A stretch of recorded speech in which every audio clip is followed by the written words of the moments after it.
Chapitre 2. Principe de la justice pénale ou défensive dans la société. Notre société actuelle ne peut assurément réaliser le lointain idéal de l'indulgence universelle. Mais elle peut encore moins prendre pour type de conduite l'idéal opposé de la morale orthodoxe, à savoir la distribution du bonheur et du malheur suivant le mérite et le démérite. Nous l'avons vu, il n'y a pas de raison purement morale pour supposer aucune distribution de peine au vice et de prime à la vertu. À plus forte raison, faut-il reconnaître qu'il n'y a pas, en droit pur, de sanctions sociales, et que les faits désignés sous ce nom sont de simples phénomènes de défense sociale. On nous fera sans doute l'antique objection: si les punitions n'étaient de la part de la société que des moyens de défense, ce seraient des coups, ce ne seraient pas des punitions. Jeannet, en cours de philosophie. Au contraire, quand les punitions ne se trouvent pas justifiées par la défense, c'est précisément elles qui sont de vrais coups, sous quelque euphémisme qu'on les désigne. En dehors des raisons de défense sociale, on ne transformera jamais en un acte moral l'acte d'administrer, par exemple, 100 coups de bâton sur la plante des pieds d'un voleur pour le punir. Maintenant, du point de vue théorique pur, où nous sommes placés jusqu'ici, il nous faut descendre dans la sphère plus trouble des sentiments et des associations d'idées, où nos adversaires pourraient reprendre l'avantage. La majorité de l'espèce humaine ne partage nullement les idées des hindous et de tout vrai philosophe sur la justice absolue identique à la charité universelle. Elle a de fortes préventions contre la tigresse affamée pour laquelle se dévoua Bouddha. Elle a des préférences naturelles à l'endroit des brebis. Il ne lui paraît pas satisfaisant que la faute reste impunie et la vertu toute gratuite. L'homme est comme ces enfants qui n'aiment pas les histoires, où les bons petits garçons sont mangés par les loups, et qui voudraient au contraire voir les loups manger. Même au théâtre, on exige généralement que la vertu soit récompensée, le vice puni, et s'ils ne le sont pas, le spectateur s'en va mécontent, avec le sentiment d'une attente trompée. Pourquoi ce sentiment tenace, ce besoin persistant d'une sanction chez l'être sociable, cette impossibilité psychologique de rester sur l'idée du mal impuni? C'est en premier lieu que l'homme est un être essentiellement pratique et actif qui tente à tirer de tout ce qu'il voit une règle d'action, et pour qui la vie d'autrui est une perpétuelle morale en exemple. Avec le merveilleux instinct social que possède l'homme, il sent aussitôt qu'un crime impuni est un élément de destruction sociale. Il a le pressentiment d'un danger pour lui-même et pour tous les autres ensemble, tel un citadin enfermé dans une ville assiégée et qui découvre une brèche ouverte. En second lieu, ce mauvais exemple est comme une sorte d'exhortation personnelle au mal, murmurée à son oreille et contre laquelle ses plus hauts instincts se révoltent. Tout cela tient à ce que le bon sens populaire fait toujours entrer la sanction dans la formule même de la loi et regarde la récompense ou le châtiment comme des mobiles. La loi humaine a le double caractère d'être utilitaire et nécessissant. Ce qui est exactement l'opposé d'une loi morale commandant sans mobile à une volonté libre. Il existe une troisième raison plus profonde encore de l'indignation contre l'impunité. L'intelligence humaine a peine à rester sur l'idée de mal moral. Elle en est révoltée à un bien plus haut degré qu'elle ne peut l'être par un manque de symétrie matérielle ou d'exactitude mathématique. L'homme étant essentiellement un animal sociable, zoon politikon, ne peut pas se résigner au succès définitif d'actes antisociaux, là où il semble que de tels actes ont humainement réussi. La nature même de son esprit le porte à se tourner vers le surhumain pour demander réparation et compensation.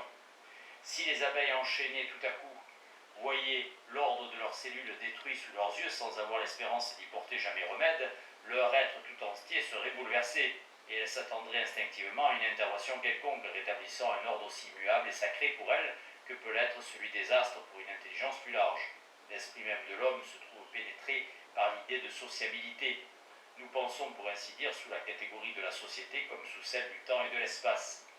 L'homme, par sa nature morale, telle que la lui a fourni l'hérédité, est ainsi porté à croire que le dernier mot ne doit pas rester aux méchants dans l'univers.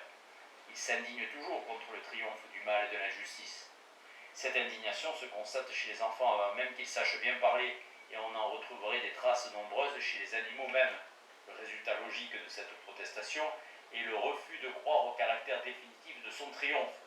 Dominée tout entière par l'idée de progrès, elle ne peut supporter qu'un être reste pour longtemps arrêté dans sa marche en avant. Enfin, il y a aussi à faire valoir les considérations esthétiques inséparables des raisons sociales et morales. Un être immoral renferme une laideur bien plus repoussante que la laideur physique et sur laquelle la vue n'aime pas se reposer. On voudrait donc le corriger ou l'écarter, l'améliorer ou le réprimer, le supprimer. Rappelons-nous la position précaire des lépreux et des impurs dans la société antique. Ils étaient traités comme nous traitons aujourd'hui les coupables. Si les romanciers ou les auteurs dramatiques ne laissent pas en général le crime trop ouvertement impuni, remarquons qu'ils n'ont pas coutume de représenter leurs principaux personnages, leurs héroïnes surtout, comme franchement les Goitreux, Bossu, Borgne, etc. S'ils le font parfois, comme Victor Hugo pour son Quasimodo, leur but est alors de nous faire oublier cette difformité pendant tout le reste de l'ouvrage et de s'en servir comme antithèse. Le plus souvent, le roman se termine par une transformation du héros ou de l'héroïne, comme dans La Petite Fadette ou Jeanne Eyre.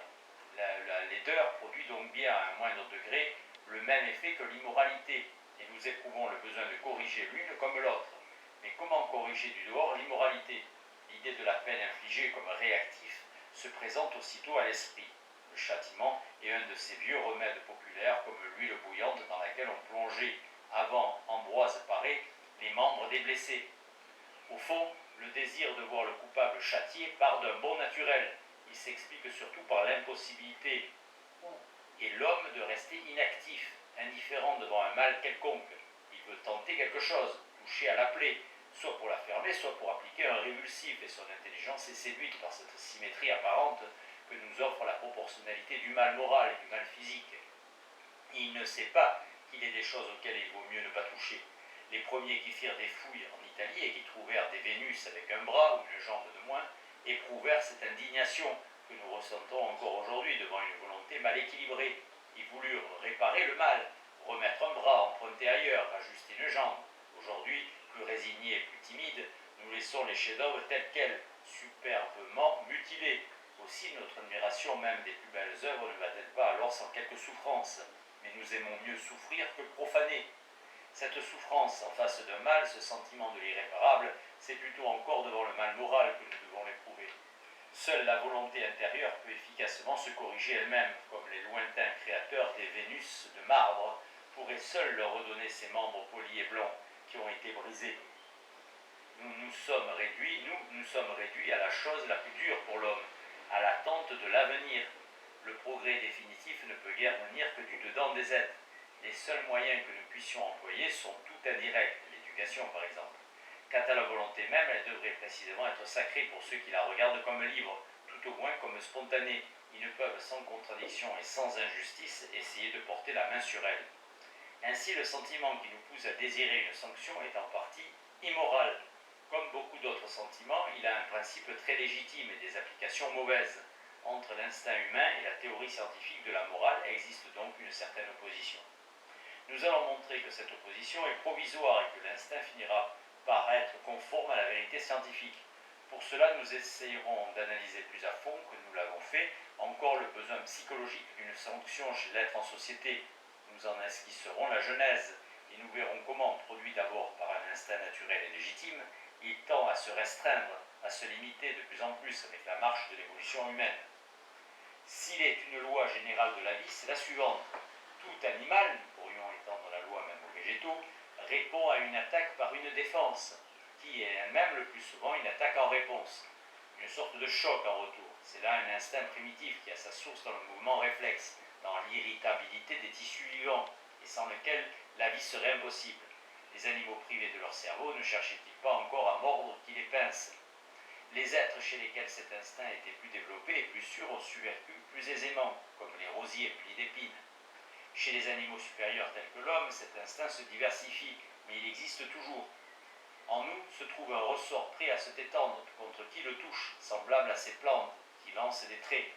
C'est à l'origine un phénomène mécanique inconscient, mais cet instinct, en devenant conscient, ne s'affaiblit pas, comme tant d'autres. Il est en effet nécessaire à la vie de l'individu. Il faut, pour vivre, dans toute société primitive, pouvoir mordre qui vous a mordu, frapper qui vous a frappé.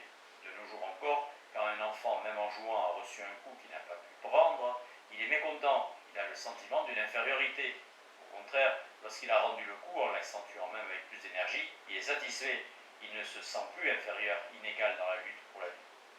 Même sentiment chez les animaux. Quand on joue avec un chien, il faut se laisser prendre la main de temps en temps par lui, si on ne veut pas le mettre en colère.